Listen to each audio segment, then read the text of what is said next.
మధ్యప్రాచ్యంలో శాంతి నెలకొంటుందని ప్రపంచ దేశాలు అన్నీ ఆశించిన తరుణంలో అమెరికా అధ్యక్షుడు డొనాల్డ్ ట్రంప్ తీసుకున్న ఆకస్మిక నిర్ణయం పశ్చిమ ఆసియాను మళ్లీ రణరంగంగా మార్చేసింది.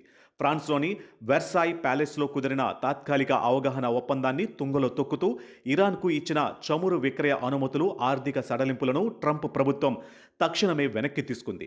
ఈ ఊహించని పరిణామానికి టర్కీ పర్యటనకు ముందు వైట్ హౌస్లోని ఓవెల్ ఆఫీసులో అత్యవసరంగా జరిగిన ఒక అత్యున్నత స్థాయి రక్షణ సమావేశమే ప్రధాన కారణం.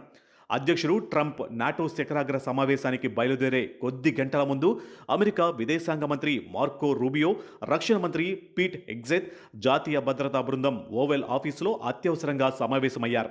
ఈ భేటీలో అమెరికా గూఢచారి సంస్థలు సేకరించిన అత్యంత రహస్యమైన లైవ్ సమాచారాన్ని ట్రంప్ ముందు ఉంచారు. ప్రపంచంలోనే అత్యంత కీలకమైన హోర్ముజ్ జలసంధిలో శాంతి ఒప్పందాన్ని ఉల్లంఘిస్తూ ఇరాన్ దళాలు యాంటీ షిప్ క్రూయిజ్ క్షిపణులు, డ్రోన్లతో అంతర్జాతీయ వాణిజ్య నౌకలపై భీకర దాడులు జరిపినట్లు ఆధారాలతో సహా వివరించారు.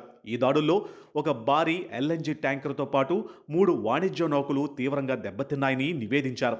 ఇరాన్ కేవలం నాటకాలు ఆడుతుందని, దానికి శాంతిని కాపాడే ఉద్దేశం లేదని రక్షణ వర్గాలు నివేదించడంతో ట్రంప్ తీవ్ర ఆగ్రహానికి గురయ్యారు. ఆ వెంటనే ఒప్పందాన్ని రద్దు చేస్తున్నట్లు ప్రకటిస్తూ వాళ్లు అబద్ధాలు చెప్పేవాళ్లు, మోసగాళ్లు, ఇకపై వారితో చర్చలు జరిపే ప్రసక్తే లేదు అంటూ ఇరాన్ సైనిక స్థావరాలపై వైమానిక దాడులకు గ్రీన్ సిగ్నల్ ఇచ్చారు. అవసరమైతే ఇరాన్లోని తాగునీటి ప్లాంట్లు, విద్యుత్ కేంద్రాలు వంటి పౌర మౌలిక సదుపాయాలను కూడా లక్ష్యంగా చేసుకోవడానికి వెనుకాడబోమని హెచ్చరించారు. అయితే అమెరికా చేస్తున్న ఈ ఆరోపణలను ఇరాన్ తీవ్రంగా ఖండించింది. అసలు ఒప్పందాన్ని మొదట ఉల్లంఘించింది అమెరికాయేనని ఇరాన్ విదేశాంగ శాఖ ఎదురుదాడికి దిగింది. హోర్ముజ్ జలసంధిలో తమకు ఎలాంటి సమాచారం ఇవ్వకుండా, తమ అనుమతి లేకుండానే అమెరికా వాణిజ్య నౌకల కోసం ఒక ప్రత్యేక సముద్ర మార్గాన్ని ఏర్పాటు చేసిందని ఆరోపించింది. తాత్కాలిక ఒప్పందంలో అమెరికా నౌకలకు విడిగా రక్షణ కల్పించే హక్కు లేదని, అందుకే తమ సార్వభౌమాధికారాన్ని రక్షించుకోవడానికి ఆ మార్గంలో వెళ్తున్న నౌకలపై చర్యలు తీసుకున్నామని ఇరాన్ సమర్థించుకుంది.